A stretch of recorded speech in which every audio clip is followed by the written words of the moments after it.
Hello, welcome to the Hotline Live with Record Sport. My name is Daniel Caw. I'm delighted as ever to be joined by Record Sport's Keith Jackson. Keith, how's it going? Yeah, well, technical issues, Dan, but we got there in the end, son. We're also joined tonight by Record Sport's Craig Swan. Swanee, good to see you. How are we doing? And the reason why we are slightly late is because we were getting the one and only Ryan Stevenson set up. Sorry about this, lads. That's quite all right, Ryan. You take your time, mate. Apologies. How's it going? Not great, but we're making our way through it.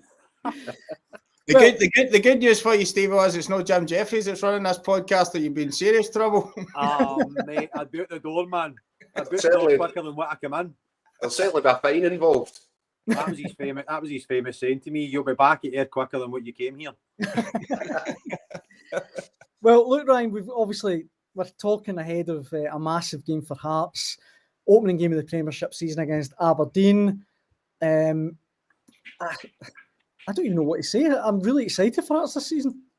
Same, I think. Listen, I've been banging the drum for the last sort of 18, 24 months about bringing Derek in. There was no disrespect to the previous two managers. I just felt that the sort of DNA of Hearts was kind of lost a wee bit. I think under Jim Jeffries, he understood the fans. He understood the sort of way to play at Tynecastle. To be fair to Paulo, when Paulo first came in, I think he struggled with that. But I think to his credit, he started to understand that way. I think especially playing at Tynecastle, and I think Derek gives you exactly that. I think the way he sets his team up, I think the way he deals with the media, I think the way he comes across in his press conferences, I think the respect they'll have in the changing room, and I think that's what's lost nowadays, is that respect of when a manager walks into a changing room and the players sit to attention because they think, oh no, there's a manager. And I think he demands that respect. So listen, I'm really excited. I think it's the first year since I've actually started doing this that my money's where my mouth is, really. And fingers crossed it goes well. I'm sure it will. I just think they've got a real chance here, Ryan, to lay down a market tonight, build a bit of momentum. You know what it's like once that place starts to, if that place falls in behind in terms of the fans are really buying into it and the connections there between the fans, and you just get the feeling there's something there for Hearts, don't you? There's a real opportunity, and European football as well to get in the road. There is 100%. Listen, it's the biggest thing for any club. I think at Hearts, having been there, having that connection between the stands and the players is so vital, and I think that's what's been lost over the last 2 or 3. As much as they've done well and they'd finished third and all that, I think that sort of connection had been lost. And I think if it wasn't for Lawrence's goals, certainly the season that we finished third, him scoring 33, I think it was, and I think the closest to him was like 4, 5 or 6 or something like that. So I think without having that amount of goals, it would have been completely different. But I think for the first time, I think you're starting to see that connection coming back. And listen, it's a great game to start with. Underneath the lights on Sky, it's amazing. And I hope they go and get the result. But I think regardless, I just think in general, I think it's the right man. I think, as I said, I think he demands respect. I think the fans have bought into him. I think the way he comes, as I said, I think just everything about him, the way he comes across. And ultimately, mate, I think everything that he's done as a manager has been brilliant.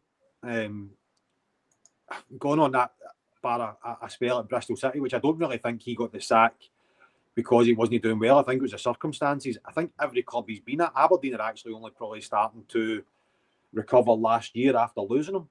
Mm-hmm. And I think Kelly will see a massive hole left by him as well. He's a top manager. The bottom line is he's a top manager. And I just hope that it all falls into place. We should mention, guys, that obviously Tony Bloom has been talking a lot in the last 24 hours. As a former Hearts player, Ryan, must be pretty exciting comments. If not, I mean, I don't know how realistic it is to say he wants to win the title within 10 years. He's talking about even this season he wants at least second. Yeah. I mean, exciting nonetheless. 100%. Listen, listen, you want to buy into it, and I to an extent I do buy into it, but I also understand how hard it will be to finish second, because Rangers and Celtic are so big, and ultimately they'll finish first and second majority of the time. I think it's a consistency that Hearts need to get back to. if they're finishing, you know, I want them to finish third. If they can finish third consecutively, if they can get a second, that's absolutely amazing. But listen, he's put his plan across. I don't think you can ever really knock what he's done at Brighton. I think the model they've got at Brighton is amazing. I'd spoke to Davy Weir a couple of years back about it. I'd spoke to Lee McCulloch, who's obviously working for Brighton now as well, and he just said like the full thing, the full operation from top to bottom is unbelievable. So that can only be a positive for Hearts. But it is totally different. No disrespect, being in the Premier League where you can finish, you know, 12th, 10th, 8th, and get into Europe, brilliant, and they can sort of yo-yo between their positions. I think to go and break Rangers and Celtic, it would take one hell of a push. But listen, I love the fact that he's came in with this plan, and as I said, I think that the bottom line was we needed a really good manager, and I think we've got that. So as I said, we can only take it game by game and season by season. So we need to see what happens over the next, you know, the next sort of 12 months. What he's done in Belgium with Union Saint-Gilloise has been incredible. I mean, he's taken them from nowhere and, you know, made them Champions League ready. It's incredible what he's achieved there. I get that. I understand that. I think you can't underestimate.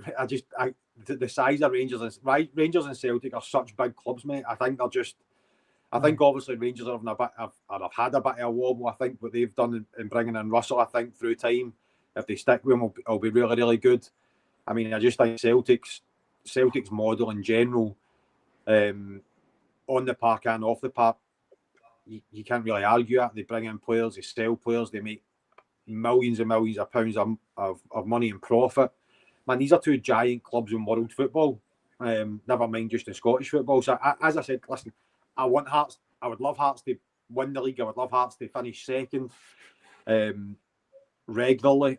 I just think that it's such a tall order to do because of the size of both of the old firm clubs. But that's me not being negative. I think that's being realistic. But hopefully we can go on and be consecutively third in Europe and be consistent on that. And then wherever it goes, it goes. In the comments, we've got comments coming in thick and fast. Liverpool Heart says Tony Bloom will not stop until we win the league.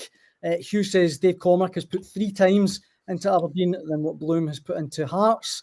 And this one, but for you, Ryan, I mean, I don't know if you want to make any comment on this, but Singing the Blues says, I wonder where Robbie Nielsen's hair went. Ryan stole it. Can you confirm or deny that, Ryan? Is that? I went to Turkey in the summer. I'm only joking, actually. I never went to Turkey. I just grew it. But for 9 months?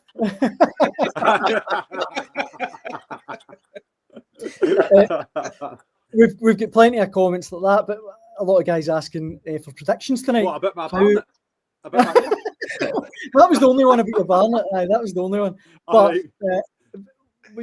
people are asking about your prediction for tonight. What do you think the score will be? I think that I'm going for 2-0 Hearts. I think that Hearts, because it's at Tynecastle, as I said, under the lights, it's an amazing atmosphere. It's just I could imagine being a Hearts player pulling up to that stadium tonight. I mean, you'll have butterflies. You'll be.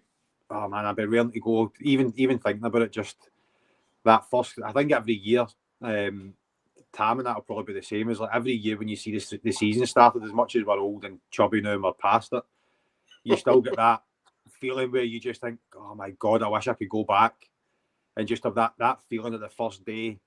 That the first game is just, and they've been waiting all weekend, obviously, with the games have been played. So, but at the same time, I know Aberdeen will be raring to go, but I think 2-0 Hearts. I'm expecting a strong, fast performance. And just before I let Ryan go, guys, do you concur with that? Do you think it'll be a Jambos win tonight? Yeah, I do. Yep, I think there was.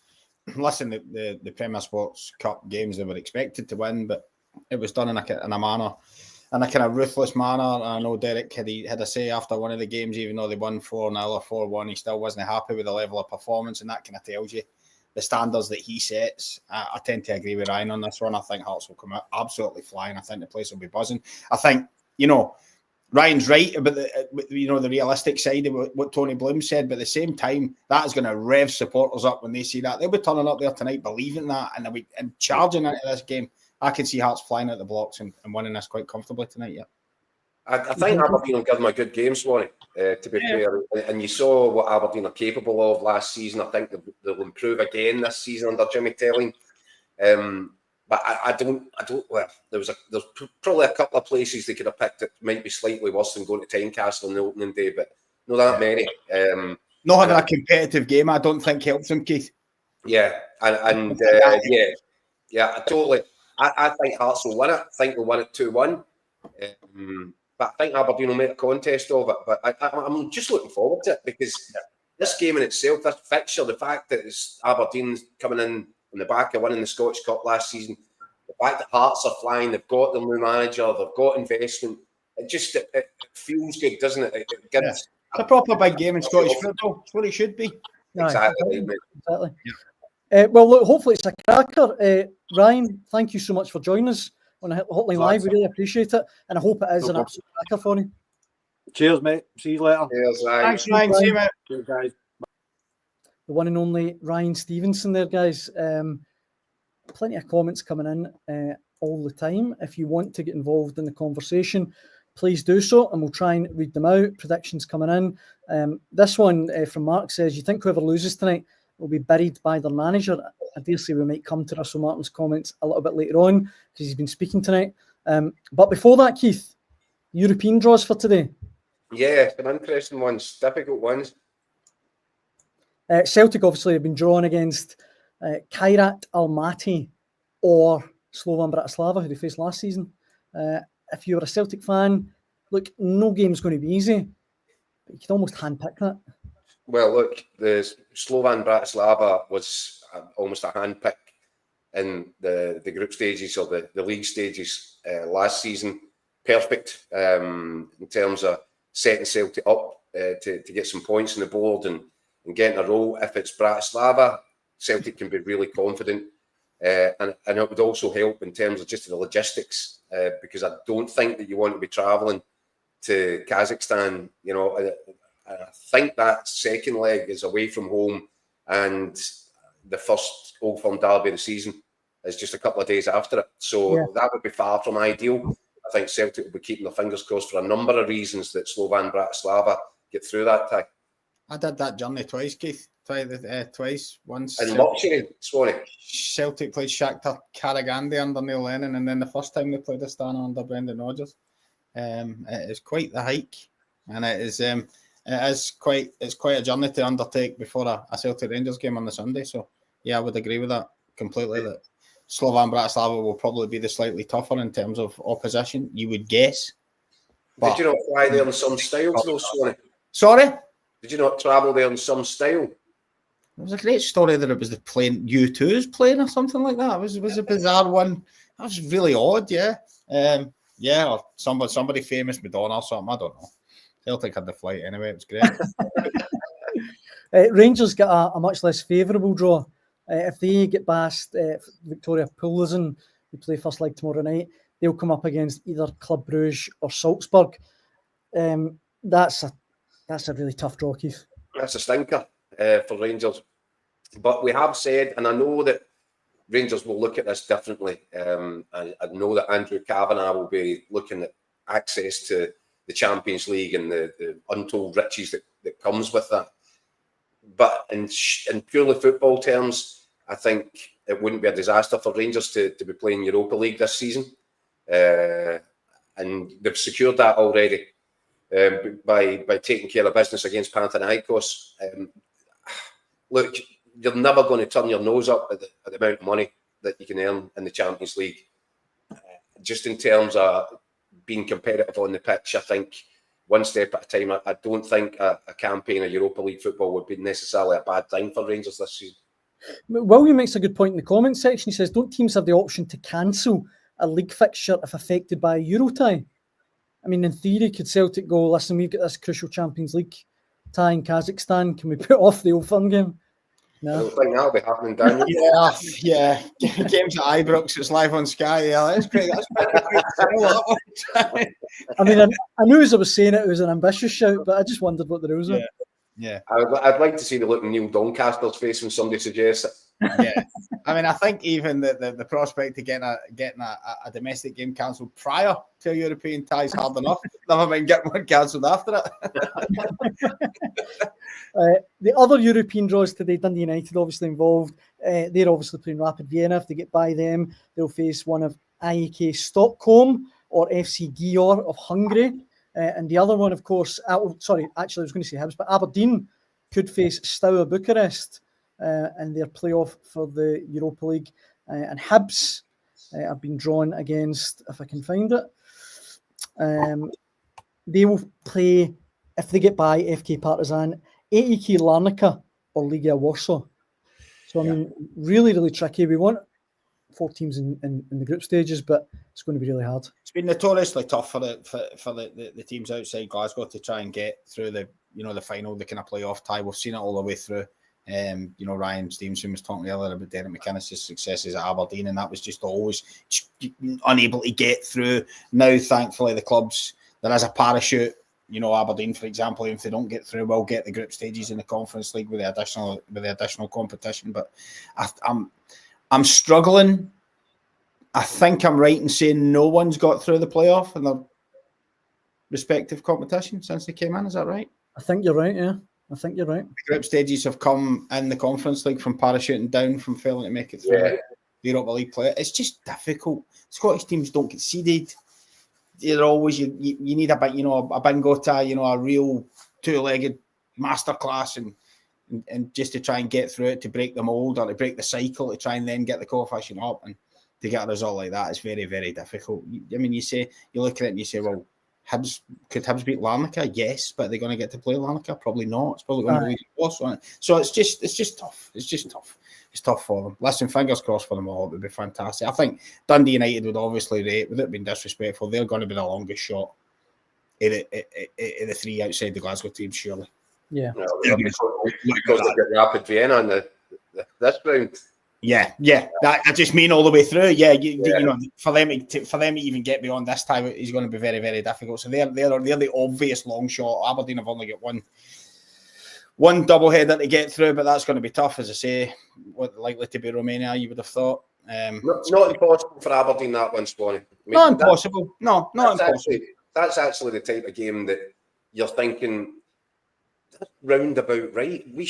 Some of our teams should be able to trade blows against clubs of that level and that size without, just rolling over and get our belly tickled all the time. And I think Aberdeen, they're an improving team. Certainly, we saw signs of that last season. They're fairly competent. I don't think that should be necessarily beyond Aberdeen to think they've got a realistic opportunity there. To be honest, Keith, do you know what it is? It's just a recency scarring that causes that kind of. Yeah, I know. You just feel like, you saw the result. I mean, who was at Hearts last year? Petro Cub. I know. You just win that game and you're through, you can't do it. Aberdeen had a fantastic first leg. I think was it. Please forgive me if I've got this wrong. Was it Elfsborg, Swedish team? Terrific first leg result. Then done at Pittodrie. Even Hibs last week. Yeah. Terrific performance in Denmark. They're in there. You think, yes, got them back to Easter Road, great. And then something just transpires. Somebody decides to score a once-in-a-lifetime bicycle kick to knock them out. You just think, it's just Scottish football. Please, can we not just get a break? So fingers crossed, 1 or even 2 of these clubs can go and do it. That would be fantastic. We need all the help we can get with the coefficients, Swanee, that's for sure. So, there is an onus on these clubs. These are big clubs in Scottish terms. We need them to be bigger in European terms as well. And, as I said, it really is about time that these clubs started landing a few blows in Europe. So, fingers crossed. Yeah, absolutely. And you can see in the comments there, Sing the Blues says we are nowhere near ready for Champions League. Europa League will do me. Obviously, that's in referring to Rangers. John points out Celtic are weaker than last season when they beat Slovan Bratislava. Since then, they've got no Kyogo and no Kuhn for a start, which is a fair point. A very fair point. Yep. But there is still 4 weeks of the transfer window. That's very true. Still in play. But only 2 weeks before that tie, Keith.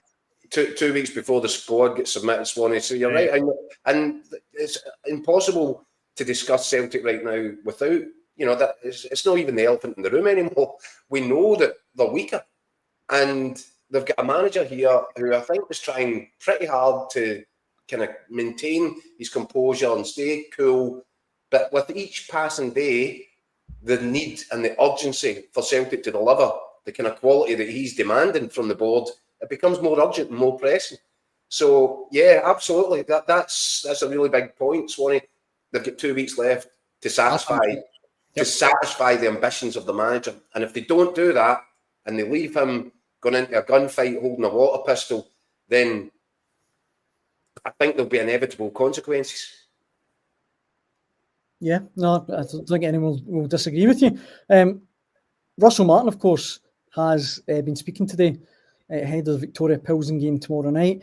And Keith, he's doubled down on his Fir Park comments from the weekend.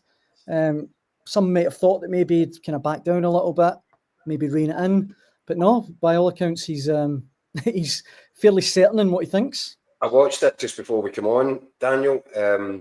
And what you would say, and what he kind of stressed as well, is that when he spoke on Saturday, it wasn't ranting and raving. It wasn't coming through a place of anger. It was very considered. It was very measured. He just said what he felt was the truth. And again today, he's backed himself. He's mentioned that he's had to do this at previous clubs. But he did say that when he's done it once at previous clubs, he's never had to do it again. So he'll be hoping that the message has got through to his players. He's right in much in what he said, and I don't think anybody can argue with it. The problem that I had with it isn't so much that he machine gunned his players because they've been needing it. It was, you're telling us something that we already know. And anybody that's watched Rangers over the period of the last, I don't know, couple of years, and knows these individuals and, you know, the players involved, they know what the weakness is. It's been obvious. It's screaming out the place.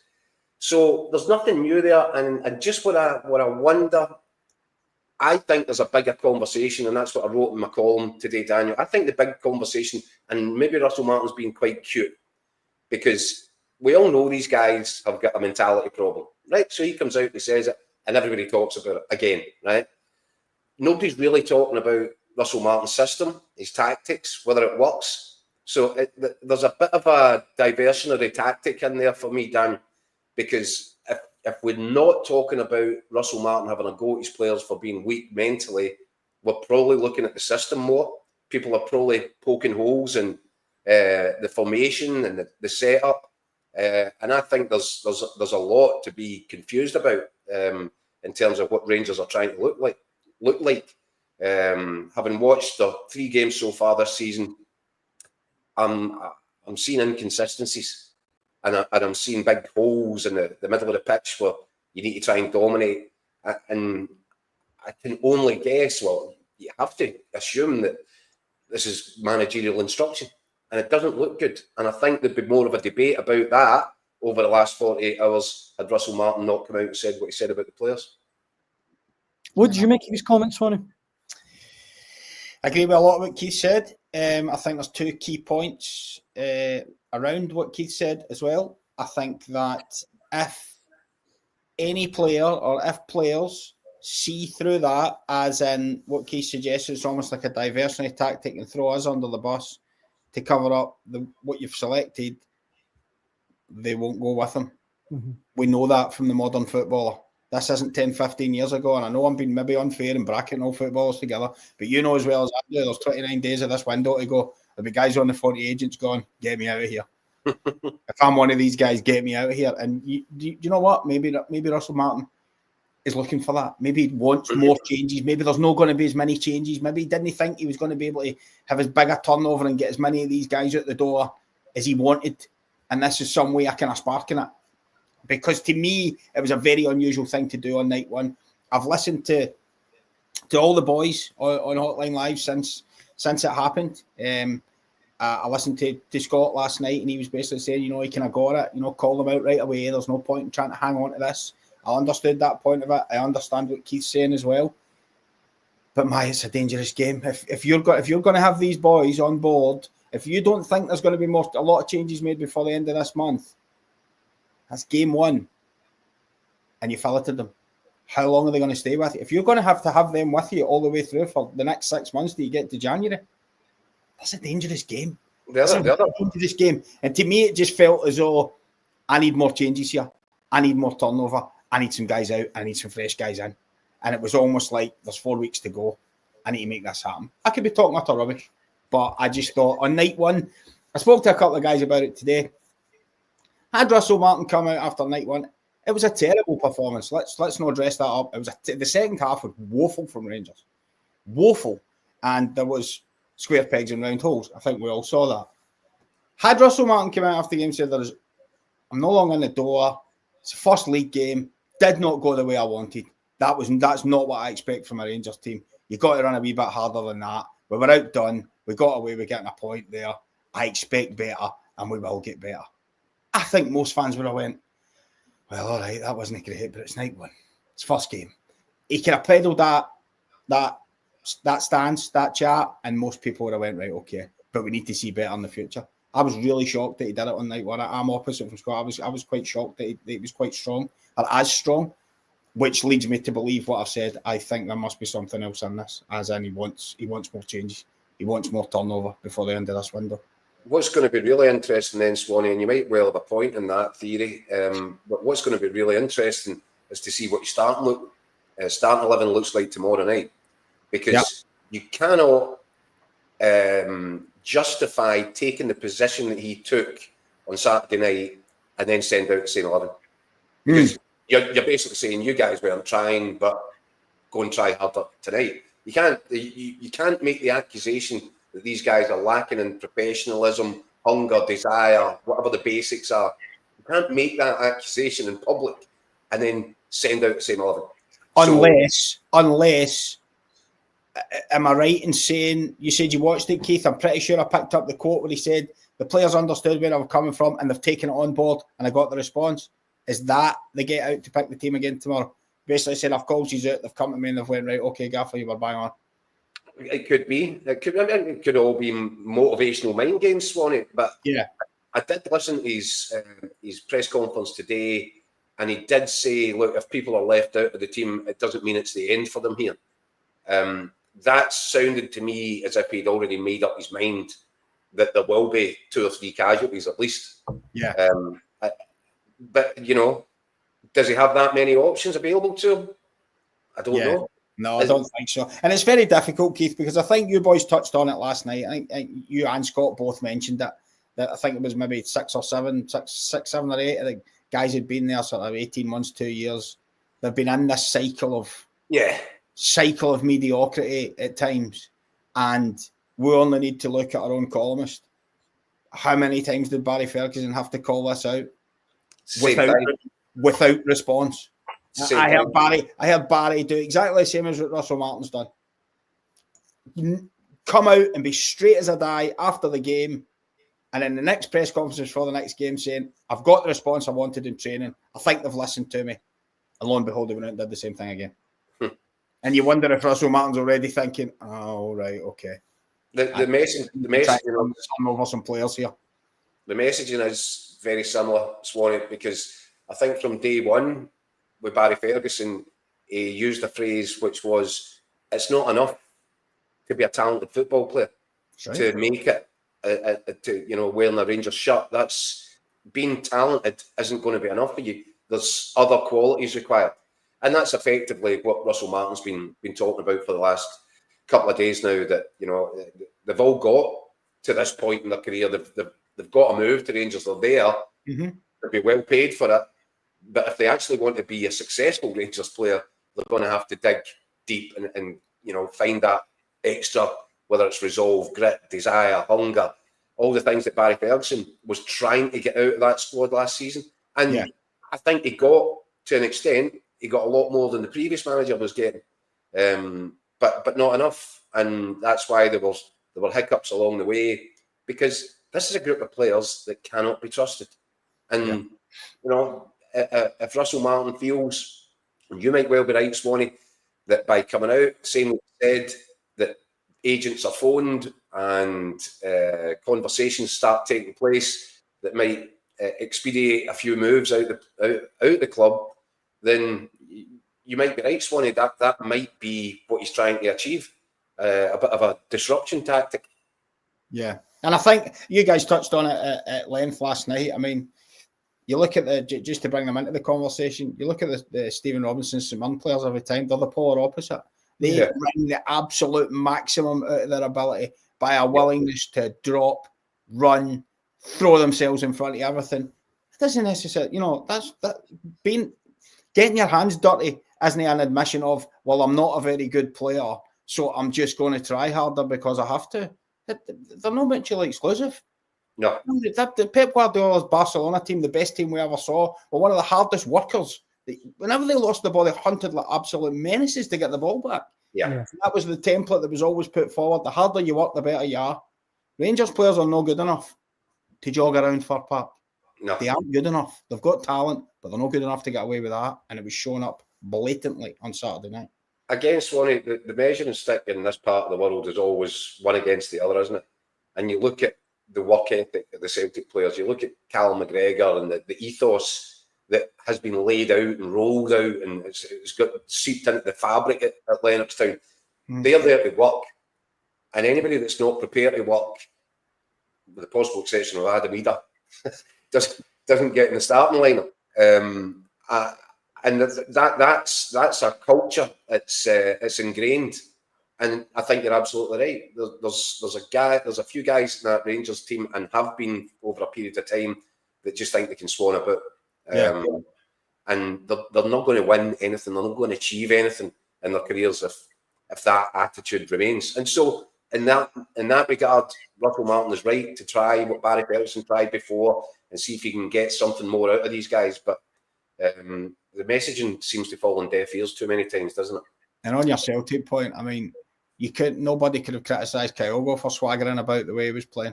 He was the hardest worker on it, and you saw it in the second half of last season when Nicholas Kuhn decided he was too good for Celtic at times. Yeah. Swanning about in the first half of games. He never saw the second half. Yeah.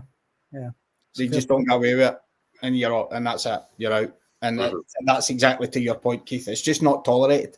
Yeah. And that goes back to your point, Keith, from last night and tonight, that Russell Martin was watching guys go past 55, 60, 65 minutes the other day. And he left him in the pitch. Yeah. So, if that late equaliser doesn't go in, is that rhetoric totally different after the game? Well, that's an interesting... It shouldn't be, because technically the performance is the same. Mm-hmm. But then the deficiency gets shown up because a goal is lost. And as you pointed out last night, quite rightly, you're then pointing to the fact that guys haven't been doing jobs for the latter part of the game. Well, you left them on the pitch. Yeah. So the interesting thing is, Swanee actually said today that he would have said the same thing if Rangers had won it 1-0, if they get beaten, my apologies, I missed that part. I never saw that. Well, whether or not he's telling the truth is a different thing, Swanee. But that's what he said. He said that he would have felt the same way. Unacceptable level of performance, and he would have come out and said the same things. Interesting, because I watched the two games against Panathinaikos, and the level of performance wasn't there. He got the result over the two legs, 3-1 aggregate win. Everybody seemed reasonably pleased. I thought the level of performance in patches and long sustained periods of those two games was nowhere near the required level. And I think everybody that watched the two legs would say Rangers got really lucky. Over the course of those games to get through. But he didn't come out then and have a blast. So who knows? You talked about taking players with you, Keith, as well. It was interesting listening to Brendan Rodgers yesterday after the Celtic game, because I don't think anybody would attempt to dress that up as an outstanding Celtic performance. It was at times pretty poor, yeah. But Brendan came out and excellent performance, and it was almost carrying the players with him, because I might need these players. These are the boys who might have to get me through the Champions League qualifier. So I'll be taking these boys with me. It's obviously a very emotive subject for fans. We've got a ton of comments that have come in. Apologies if I can't get through them all. Let me run through a couple just now. Before we go any further, Keith, I need to read this one out. Jimmy Duff says, "No want to be alarmist, Keith, but your wall is on fire." So if you can sort that, Keith, that'd be great. While I'm going through these comments, He's just setting 5-5ers. He's got too many.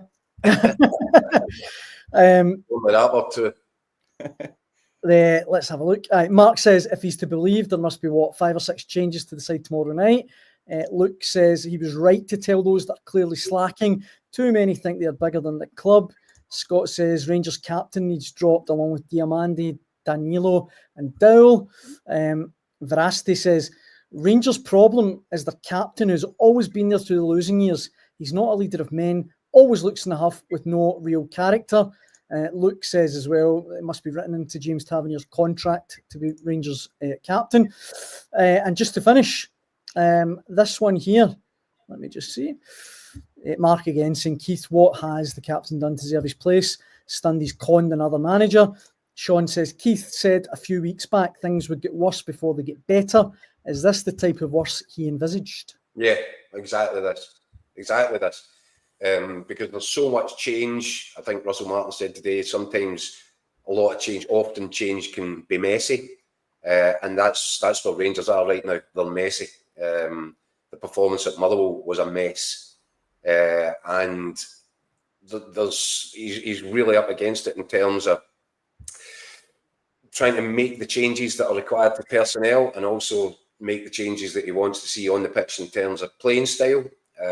So there's loads, just so much to do. But I think where he's won himself a crucial breathing space was getting through the Panathinaikos games and getting a guarantee of Europa League group stage football until the turn of the year. That's really bought himself a bit of time and breathing space. Can you imagine what it would feel like right now if it had gone the other way? If Panathinaikos had scored 3-4 goals in the first half of the first leg at Ibrox, where this would be right now. So, yep, loads for him to do. And I just feel with this style of football, unless they manage to perfect it, then they're going to have difficulties. And I say that having watched how Southampton struggled in the Premier League last season. I mean, the one mistake in these areas of the pitch for Rangers seem to be determined to overplay. And in these areas, one mistake and the opposition are all over you. And sometimes it looks a little bit like how Celtic were in Dortmund last season, where you've got 2 centre halves horribly exposed and people pouring into gaps all around them. And that's what happened to Southampton last season in the Premier League. And I've seen signs, and you don't need to be a rocket scientist or a football expert. What was the stat you came away with, Daniel? 50 shots on Rangers' goal over 3 games. 3 games, more than 50. Tells your story, does it not? And on that, just on Southampton as well, Paul Brannigan writes in saying the very definition of insanity is stupidly doing the same things and getting the same results. I say again, Russell Martin is saying the same things with the same tactics he done at Southampton. Do either of you envisage that he will change these tactics? No, I tend to disagree slightly with Keith on this one, and the fact that I think when you're playing in one of the best leagues in Europe and you have a team with the greatest of respect to the Southampton boys, were probably inferior to the majority of teams they were coming up against.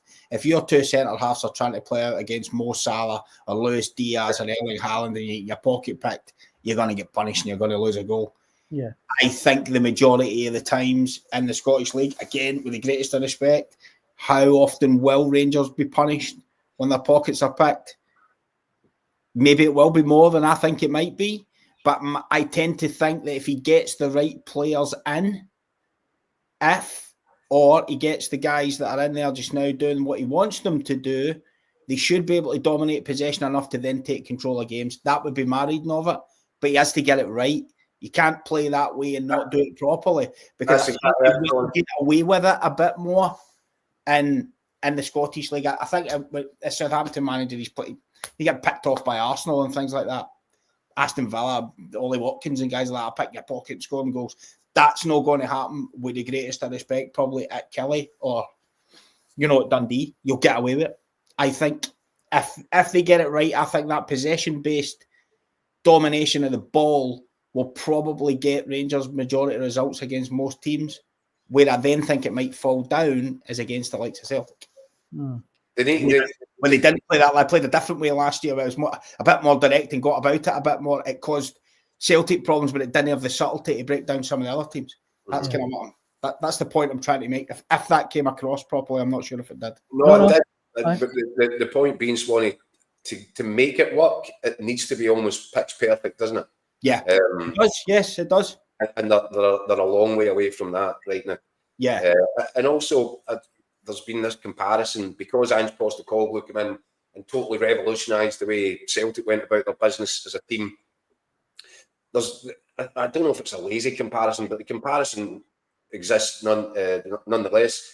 That Russell Martin is trying to do what Ange Postecoglou tried to do in terms of reinventing the style of play. They're very different style of play from what I see. Yeah, it might involve inverting fullbacks, but Rangers, from the evidence that we've seen in the first 3 games, they're quite happy to plod about and pass the ball around out from the back and amongst themselves. Ange was always he wouldn't accept a sideways pass, a backwards pass. Everything had to go forward. Yeah, it was more front-footed. It was more aggressive. Yeah, than what I am seeing from Rangers, albeit at this early stage. But I think it's 2 very different styles, very different philosophies. Yeah, I would certainly agree with that. I would probably make it more akin to Brendan Rodgers' Celtic team. And what I mean by that is Celtic aren't afraid to show a bit of patience and knock it about and play keep ball. But where they had the ability, or where Brendan Rodgers' team had the ability last season, for example, is you're only as good as your front 3. You look at Ange Postecoglou's front 3. That's true. They got Leila Bada, Kyogo, and Jota. Bang, bang, bang. If one's gone down one side, the other one's putting in at the back post. Kyogo's running riot. Then Dyson Maeda took over. Great. That covered a multitude of sins. When things went wrong on a specific day when they weren't playing well, those boys would just do something special. I think looking at a Brendan Rodgers Celtic team, a lot more methodical, a lot more patient. They play through the lines fine. They are progressive, and it's not passing for passing's sake, but they're prepared to be patient. But when they were at their best last year, they had an ability to quicken the tempo just at the right time. Boom, one ball inside somebody and someone's away, whether it's an underlap for Alistair Johnson, whatever way they did it, whether it was one in the front 3. I'm trying to put a positive spin on it for Rangers. I'm thinking if they get the right people in place, say, for example, the lad Antman's a player on one side, Mikey Moore's a player on the other side, then they got a proper front man in the middle. All of a sudden, that front 3 can make a lot of these problems go away. Yeah. No, because when the midfield boys get the ball to Kieran Dowell, with the greatest of respect to Kieran Dowell, he's no skinning the fullback, and the guy's not coming in for the other side, busting a gut to put in at the back post. However, if they get the right front men in place, it may cover up a multitude of sins and then start to make the other parts of it function better. That's what I'm trying to say. No, you're absolutely spot on. It does require, not only does it require some serious man hours on the training pitch to try and get the information loaded into the players, but it also requires better players. And Rangers front 3 just now is not going to win them anything. Yeah, because I think when Postecoglou started, and it was only just in the first month because he didn't have the chance to get it all sorted out. But I think it was Ryan Christie, Odsonne Edouard, and maybe Abada. Is that right? Yeah, that's right. Before Kyogo came in and then Jota came in late in the window. Ryan Christie wasn't that type of player. He came in field and got involved. Odsonne wasn't electric. He came ball to feet rather than Kyogo going the other way. So Postecoglou couldn't play that way until he got the pieces in place. Then once the pieces were in place, they were away. So I'd be prepared to give him a chance to get the front players in before they make judgments on it. But you know what Glasgow's like. You don't draw at home to Dundee, lose the Old Firm game, be 7 points behind, you might not have a September. That's a very good point. But as Tony says, Oliver Antman, Finland international, signed today, 4-year deal. And Gianni, our friend in the comments, points out they've still got players to come into the lineup before we can judge them fully. Guys like Dowell and Dino and co won't be starting. And John points out Russell Martin won't turn water into wine with so many dud players. Tomorrow, I would urge you, Daniel, sorry, but I'd urge you to go back and look at the majority of teams since the transfer window has started and look at the difference between the team on August the 1st and September the 1st. Yeah, that's a good point. Tomorrow night's Hotline Live is an after the game special. Keith, it's a pajamas. What's the word? A pyjama special, I guess. Willie Winky next to the fire. We've got our own nickname for this one here. I don't want to bore you with it. But it's after the game, so I won't get a chance to get predictions off either of you. How do you think Rangers will get on in their first leg against Pilsen? Well, for a start, my lights will be off in the prison cell, so you won't get me. Well, after being fairly critical, I just think that the need is so great for Russell Martin and the need for these players to be seen to respond. I think Rangers will get something tomorrow night. I think they can hope to achieve a similar result to the one they got at home to Panathinaikos. Win it by a couple of goals and give yourself that kind of cushion to go into the second leg. I think that's achievable for Rangers tomorrow night. Scott says, Just listening to that, Jacko, that reminded me of listening back in the old days before pictures, listening to a commentary of a dog race in a betting shop when the guy used to go 1 leads 2, 1 leads 2, 2 leads 1, 1 leads 2, 6 wins. Basically, Russell Martin, hopeless, it's not working, get the win. Sorry, what do you think, Swanee? We got a few. Scott says 2-2. Luke Skywalker says 3-0 Rangers. How do you see it going? Yeah, but we better learn by the way that Pilsen were able to get that result last week in Switzerland, which is show that they've obviously got a capability to play away from home. And I didn't see the game, so I'm not speaking with that advantage. But you would imagine it was they must have been pretty comfortable playing there, and whether it was counter-attacking stuff that got them the goals, I don't know. But Keith alluded to the fact that Rangers can, the way this system is set up, they can be left open, and you would worry against a team with a bit of pace coming in the other direction. I think maybe one each. Green Machine points out he says Rangers struggle to a 2-0 win. That's what they do. How they do it beats me. And Keith, to be honest, I'm kind of that mindset as well. I go into so many European ties with Rangers and go, they're going to get beat tonight. And they win. Well, and do you know something that might well be, again, we're going to go back to the mindset of these players. Do they find is that what they see? Is this what their ambition is, to play European football? Because something switches. And they are often capable of putting on a level of performance that nobody or very few would have seen coming. But I'm going to counter all that, caveat it by saying I don't think the level of performance against Panathinaikos was very good for long spells of it. Second half in Ibrox, really good for spells. That included, obviously, Panathinaikos going down to 10 men. But I think there is a mentality issue with these players. They're very seldom found wanting on European nights. And I think the energy, if the Rangers fans can bring themselves to get excited about it and create that energy in Ibrox tomorrow night, I think Rangers can take a lead into the second leg, and that's the crucial part of it. You're going to find out a wee bit. You're going to find out about Russell Martin's situation with the way those players respond tomorrow. Yeah, and with the way the crowd respond as well, Swan. Yes, yeah. Because I think they almost threw them under the bus and threw them in the firing line to the fans. If it doesn't go well for the first 20 minutes, they're going to be on them. If it doesn't go well, it's going to be an angry place. And that's another reason that I just feel the requirement, the need is such for Rangers and for Russell Martin. They can't afford to come out and have another ropey performance. They really need to try and find their stride in this match. And the best chance of getting through the tie in general was obviously to take a lead away into the second leg. But you guys are right, Keith. I mean, you're right, Keith, what you spoke about the, we talked about the 6-7 players that have been here before through that. They think these guys come alive in Europe. Mm-hmm. And I've come alive in Europe before, so you wouldn't be surprised if it turned in an excellent performance, and that's the response that Russell Martin's looking for. That's what he wants. So, David Hunter points out not one prediction about the Love Island final tonight. Anyone want to weigh in on that? Keith will win. That's who my money's on as well. Whatever happens tomorrow night, we'll watching the wrong show. Who's that, David? David, you're watching the wrong show. I'm guessing that David doesn't realise that SAS Celebrity SAS, Who Dares Wins, it came back last night, new series, It's on again tonight. That's happy days. There you go, David. You've got your TV recommendation. That's you sorted for the night.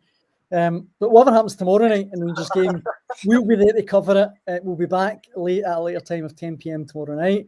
Well, Keith will not be doing it. He'll be watching the SAS Love Island, whatever it is. You'll be watching that. That's a very fair point. You better turn up. I can't do these late night ones myself. I'll be here, Dan. Don't worry about that. Good man. Thank you so much for all the comments sent in. Amazing as ever.